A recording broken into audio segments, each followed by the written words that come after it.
Welcome to the Storytellers, the radio show and podcast that features those who choose to leave their mark on the world through the art of story. I'm your host, Grace Sammon. I look forward to our time together today. Now, let's meet our storyteller. Sarah Johns is a writer and producer. After studying in South Africa, Hungary, Israel, and Germany, she graduated from Canada's McGill University before attending film school in Sydney, Australia. In between writing sessions for her own projects, she's created videos for such corporate clients as Target and Best Buy. She currently lives with her family in St. Paul, Minnesota. We're here to talk about all that, and especially her debut novel, just out with Random House, The Sirens of Soleil City. Sarah Johns, welcome to the Storyteller's microphone. Oh, thank you so much for having me.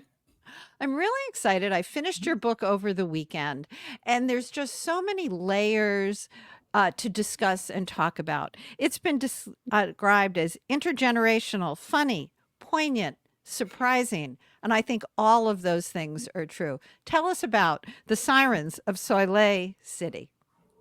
Yeah, so it was inspired by my two mothers, who had a very adversarial relationship throughout their lives. And then at the end of their lives, they found themselves living 3 miles away from each other in West Palm Beach.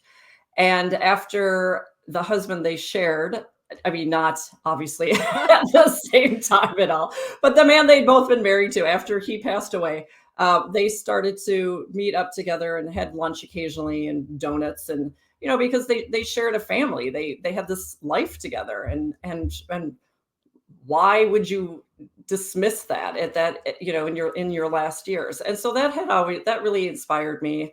And so this is kind of the story of a woman, Sherry, with two mothers. Her birth mother, Dale, who has been in and out of her life, married 6 times, is an artist, very unconventional. And her stepmother, Marlis, who was the consistent maternal presence in her life. And Marlis calls and says that, Dale is asking for your help. And it's come down to Florida from Minnesota. And so she gets to Florida. She finds out it's really Marlis that needs her help. They actually both do, but Marlis also does. She's ill. And then her daughter, who is in her 20s and pregnant, she needs help in a way that Sherry does not yet understand.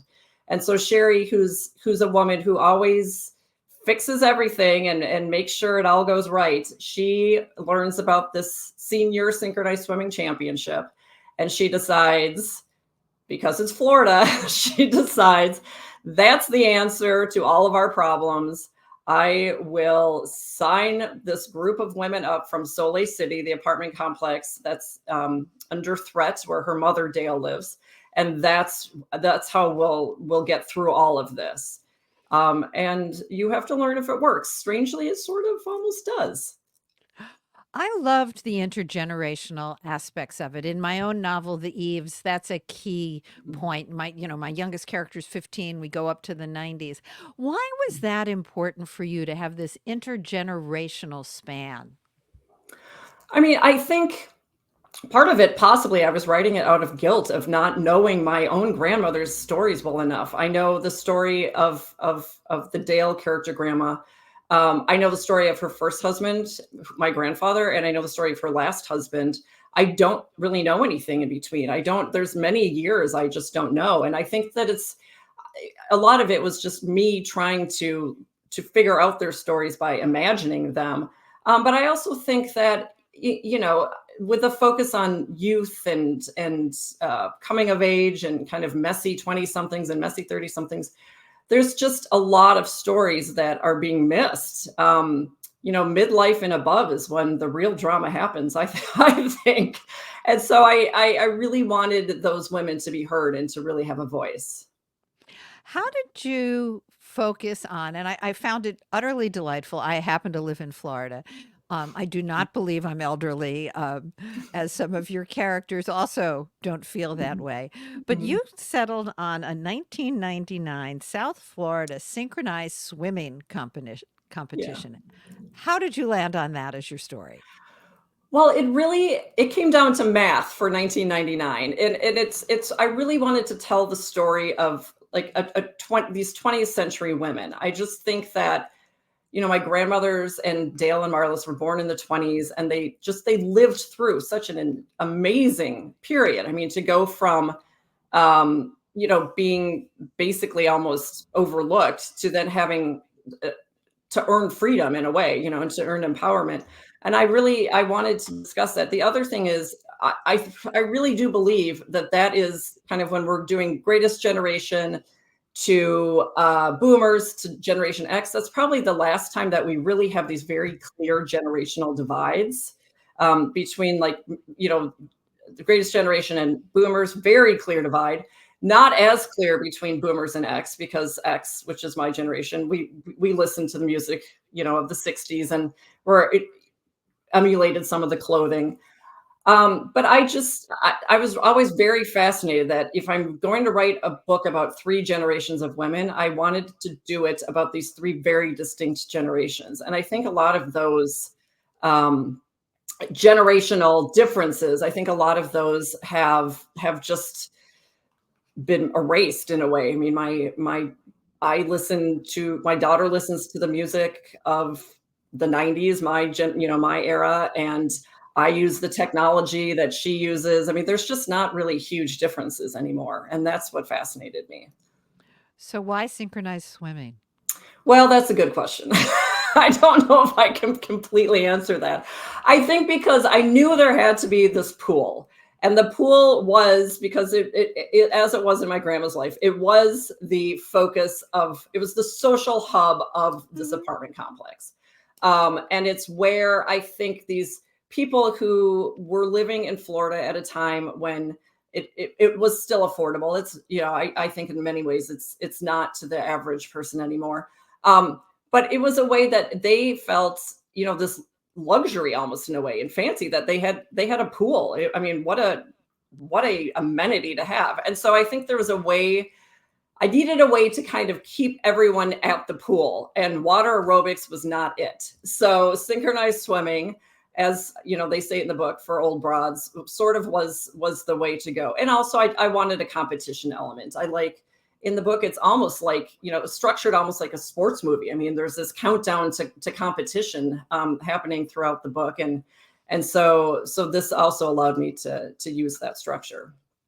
I thought it was very cleverly imagined, and I liked the way your chapters were indeed that countdown, building that, I'm not sure suspense is the right word, but building that momentum.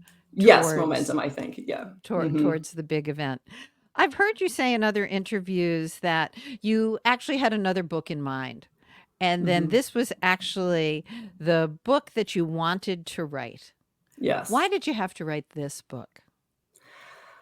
I think the story of my grandma's and this relationship, and how one was an accidental mother. She was, she was a teenager when she became a mother. And the other woman who just couldn't have children. That was always very interesting to me. And so I really wanted to write this book, but I also thought I needed to be a more experienced writer, a better writer. It's all these things you tell yourself. And finally, it was just write it, just see what happens, just go for it.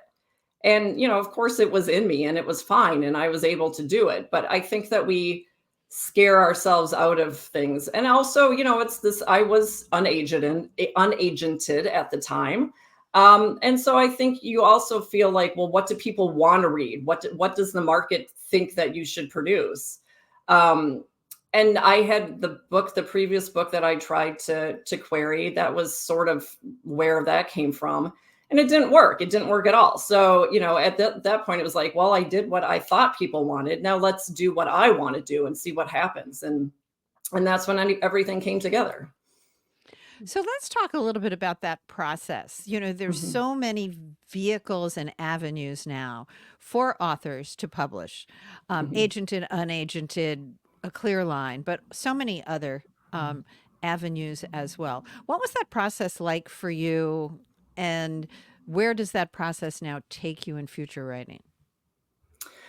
I think, unfortunately, being an unagented, unconnected writer at the time, and I really was not a part of a writing community. I really was just the person with the laptop when I had free time and I was writing. I wrote this book in about a year, but I also at the time, as a video producer, I booked more freelance hours than I'd ever, or I billed more freelance hours than I ever had. So I was very busy work-wise, but I still, felt compelled to keep going. And so it was writing for myself. Now that I have an agent, now that I have, connections to a publisher, I'm second guessing things. And I have voices in my head. And so it actually, I feel like a little bit of that freedom and a little bit of that risk taking is almost gone. You also, I didn't really know anything about them. Well, I didn't know anything about the market when I started. Now I've learned. And so, that's the other thing too, is that I think being, I don't want to say young and dumb because I'm not young and Not dumb. not dumb, but I was pretty clueless. And now that I'm more clued in, I do feel that it's not constraining me, but it's definitely making me second guess myself a little more. And that's very unfortunate. I really appreciate that honesty because I've spoken to so many authors who are everywhere from indie authored to any of the multiple hybrids, agented along the way. And I've actually heard multiple authors say that the dream was always, of course, to be agented and then to be with Random House, which is phenomenal, but also that it does cause a whole nother set of questioning and challenges. It does. I mean, I'm in my late 40s and I've been trying, I've been writing since, my 20s. And so I've been, this was the dream to get published and I'm published. I remember I told my son, I sold my book and he, kind of paused for a second and was like, well, that's fun. And then, to his credit, he did wait a couple beats before asking what was for dinner.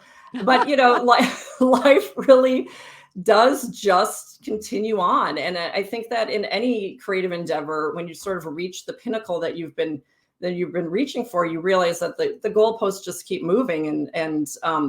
Well, what's next? Is it that, you want your book to get optioned? Is it that you want, your book to sell a certain amount? Is it the second book you get this advance? I mean, it doesn't, there's no moment. And I think that that's not terrible, but there's no moment where you just sit back and exhale.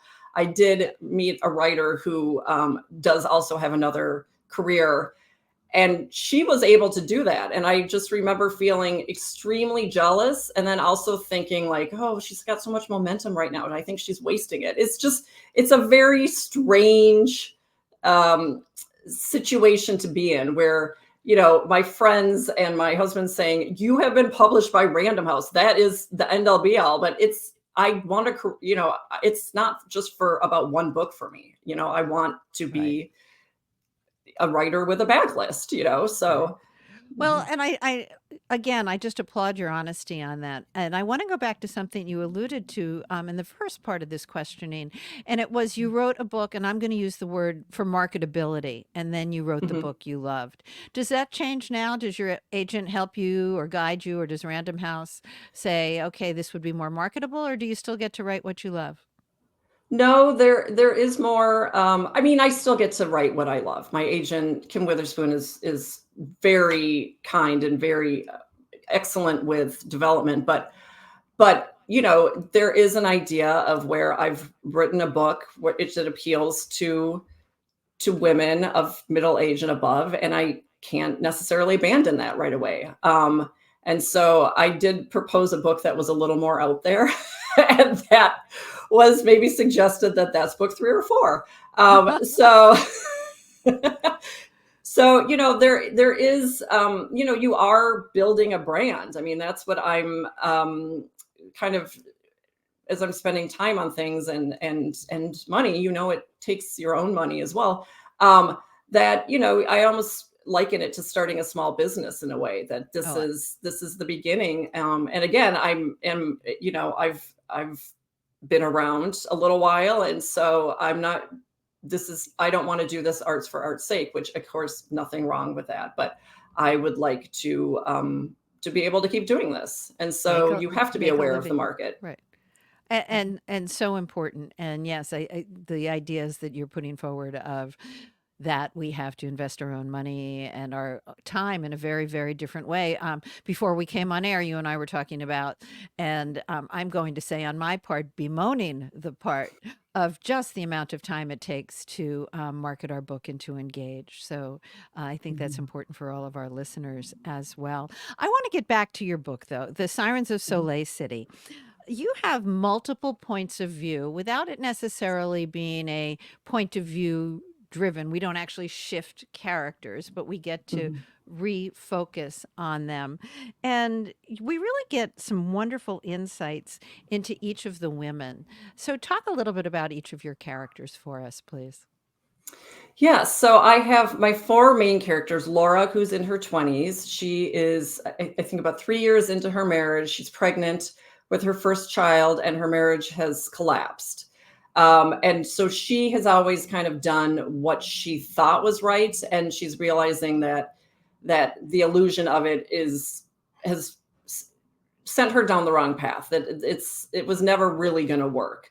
Then there's her mother Sherry, who had two mothers. It was more complicated, and she just always wanted to fit in. She wanted to be very successful and to show that I made it, and to show that her daughters have made it. And so that's why she sort of tries to fix everyone's lives, because it will help her feel more in control of her own life.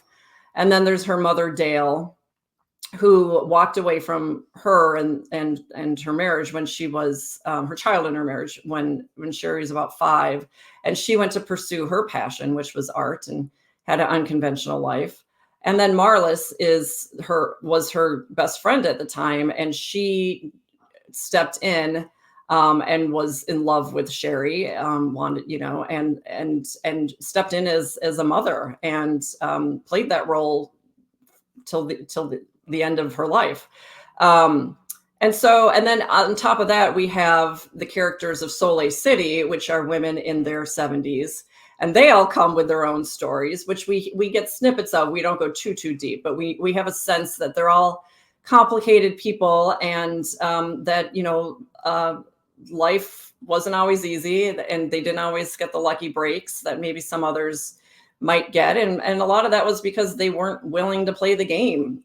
They kind of stuck to their guns, and it didn't always mean security and safety, but it did mean that they were happy with how their own lives turned out. Now, I enjoyed every single one of the characters, and I've heard you describe it at the end of the day, and this may be a line from within the book, so it might not have been something I heard you say, but something within the book, that at the end of the day, they're all women, like all women, with losses and a few victories, trying to make an effort getting through each day. Mm-hmm. I thought that summed up the book really beautifully, the way you described your characters. Do you have a favorite line, and would you like to respond to that one? I don't want to give it away, but there is a episode of light sabotage towards the end of the book, and I think that's my favorite because that surprised even me. I only knew that was going to happen as I wrote it, so that was pretty thrilling when I got it on the page, and it was like, whoa! I don't know where that came from, but that's perfect. So I think that's definitely my favorite part. It's great fun when that happens. I had that happen in my novel, and my fingers literally came off the keypad and go, I didn't know that was going to happen. So I know. That is great fun. We only have a very few seconds left to our time together. So what's next for Sarah C. Johns after your wonderful debut, The Sirens of Soleil City? I'm writing. I'm still writing. I'm hoping that number 2, comes out sooner rather than later. comes out of my brains and hands sooner rather than later, so I can keep going. But yeah, I think it's just more books. Hopefully that's what the future is. Well, I look forward to this. This is available now from Random House, and so much more writing from Sarah C. John. Sarah, thank you so much for being with us on the Storyteller microphone. Don't go away. Thank you so much for having me. This has been a copyrighted episode of The Storytellers by Grace Sammon and Authors on the Air, Global Radio Network. That concludes this episode of The Storytellers. I'm so glad you could be part of the story today. I hope you share the stories, tell your own, and come back for another episode, because when our stories are told, everything changes. I'm Grace Sammon.